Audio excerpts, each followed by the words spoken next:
Yo, what's up mga boss? Magandang araw sa inyong lahat. So ngayon, ito nga pala yung mga beta natin na mga Ginar, no? So ngayon, papakainin natin sila. So mag-aalas 9 pa lang ngayon ng umaga pero magpapakain na tayo ng BBS. Kahapon kasi di tayo nakapagpakain dahil hindi na hatch, no? So ang papakain natin ngayon BBS. So ito yung mga beta natin dito. Pansin ko dito maganda talaga yung mga beta kapag naaarawan. Ayun, ang ganda ng tubig nila. Tsaka yung iba, nalalaman ko na yung mga male sa female. Dahil yung iba nagbabubble nest na. So possible na yan na male na yan. Kasi makapal yung bubble nest eh. So itong mga beta nga pala na to, nasa pa lang to, going 2 months.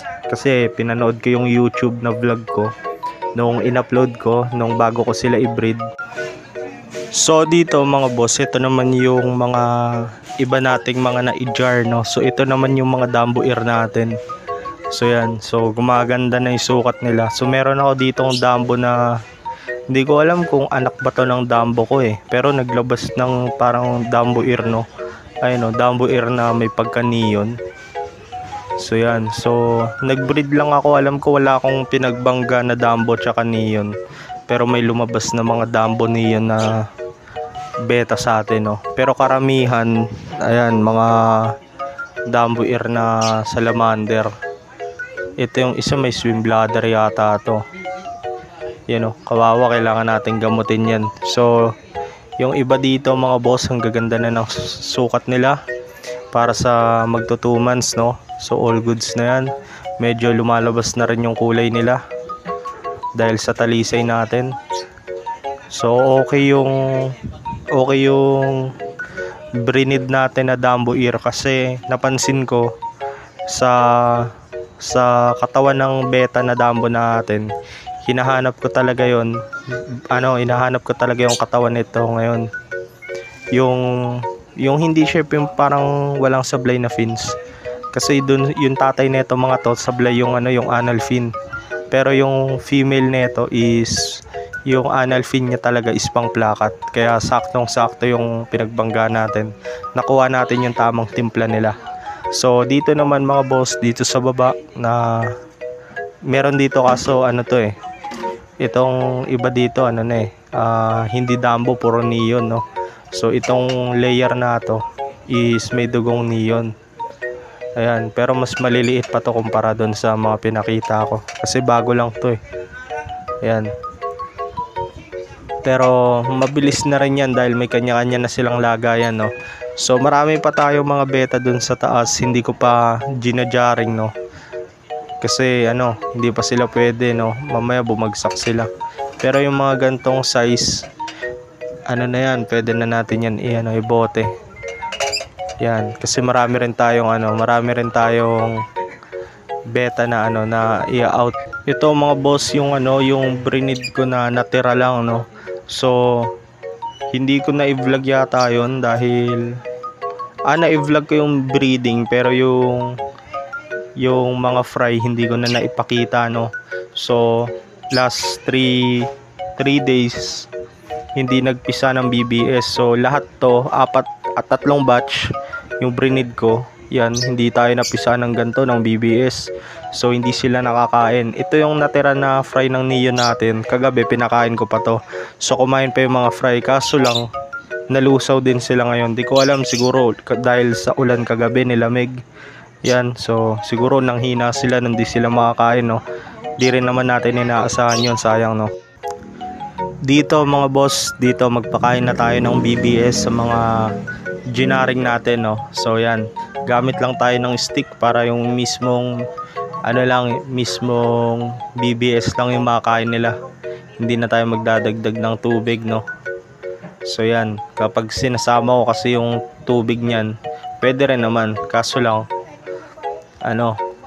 maalat kasi yon, may asin, no? Masyadong maalatan sila. So ganito lang yung ginagawa ko. Depende yan kung saan kayo komportable na taktika.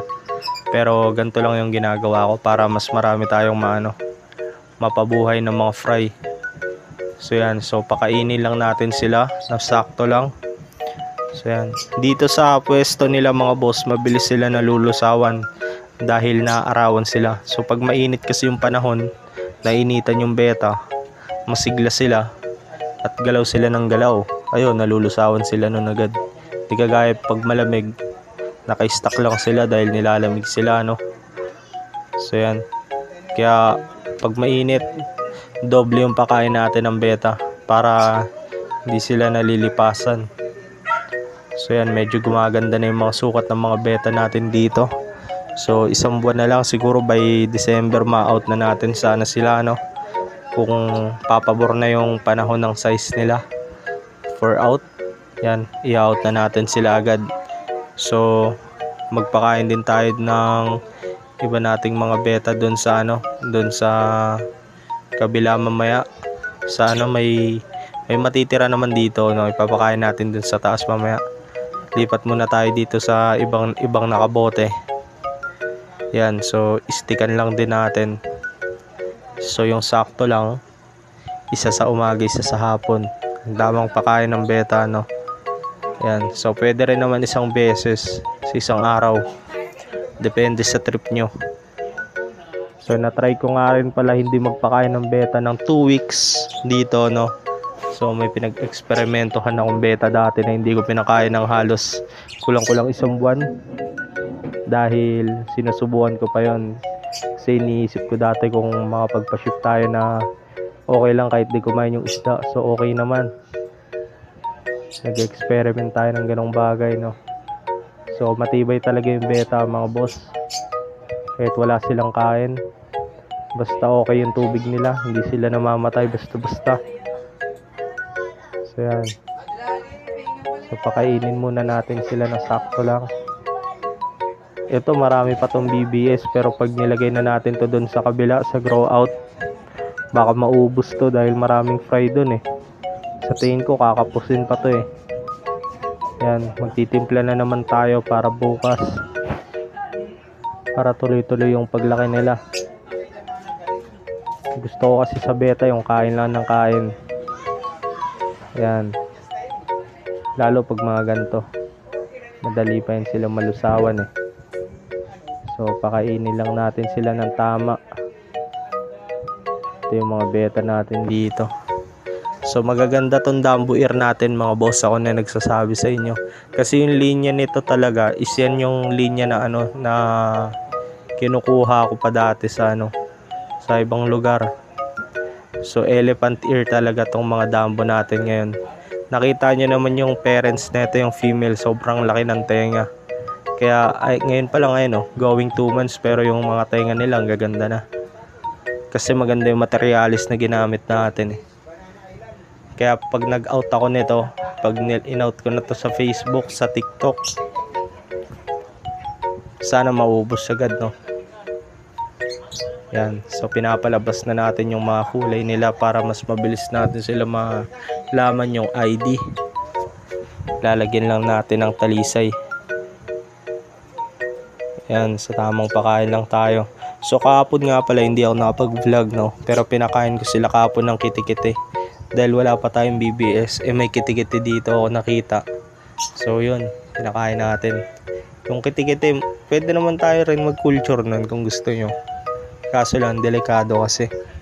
Pag hindi mo mag-culture ng ganun, magiging lamok. So yan, mga boss. Nakikita ko na to ng ganda, oh. Ang gaganda niyan pang display. Magsisilakihan na to. Yan. Sana may mga maraming female na Dambu, no. So yon, mga boss, nandito na tayo sa mga grow out natin. So dito hindi nyo halata yung fry. So hindi ko na rin maalala kung anong fry to. Pero alam ko lang nag-breed tayo ng neon, avatar copper. So yung isa kasi nakalimutan ko na. Pero dito may mga fry to, hindi lang halata dahil maliliit pa. So dito ewan ko, medyo halata dito kasi to eh, mas malalaki sila eh, Yan, so magkaka-age lang yan sila, sabay-sabay natin sila brinid. So ngayon pakainin natin sila ng BBS para mas mabilis silang lumalaki. So ang papayat na nila. Yan, mamaya pwede na yan. Makikita na natin yan mamaya. So itong mga natira, kulang pa to, pero marami kasi mga fry dito mga boss eh. Ayun, hindi lang halata eh. Pero mamaya tutukan natin sila. Ayan, so ubusin na natin to siguro. Dahil 3 days yan sila hindi nakakain, no. Ayan. 3 days sila din nakakain, puro ano lang sila, puro kiti-kiti lang sila. Eh yung iba hindi pa nakakain ng kiti-kiti dahil maliliit pa. Ayun, no. Ang tansya ko nga dito mga boss, ano pa to eh, mga mahigit 50 pa to eh. Yan, so marami-rami pa to. Ito yung mga nahuhuli na lumaki, kasi yung mga nakajaring natin, sila yung matatao kumain sa grow out. So itong mga natira dito, ito yung mga ano na uubusan ng pagkain, pero mahabol pa rin naman yan dahil tinanggal na natin yung malalaki. So may malalaki pa dito na ilan. Ayan, so pero sakto lang yan. Ano to mga boss, meron tayo ditong 4 na strain. So meron tayo ditong Dambo, Neon, pero iilan na lang, tsaka yung Hellboy na classic. Meron din tayo ditong fry ng ano pa ba yung isa, yung parang yellow yun na ano, yellow fancy, yellow banana ba yan. Yan, pinagbangga natin. So meron na rin dito. So dito sabay-sabay na silang lalaki. Antayin na lang natin sila, no. So yan, hindi natin mamamalayan, malalaki na to mga to. Yan, kundi natin naantayin yung oras, no. So mabilis lang yan sila lumaki. Lalo ngayon, nakikita na natin sila eh. Yan, no, nagmumukbang na sila mga boss. Food trip yan, food trip. So yun lang pala mga boss. Maraming salamat sa inyo. Young on Earth, Red Phoenix Beta Shop. Yeah.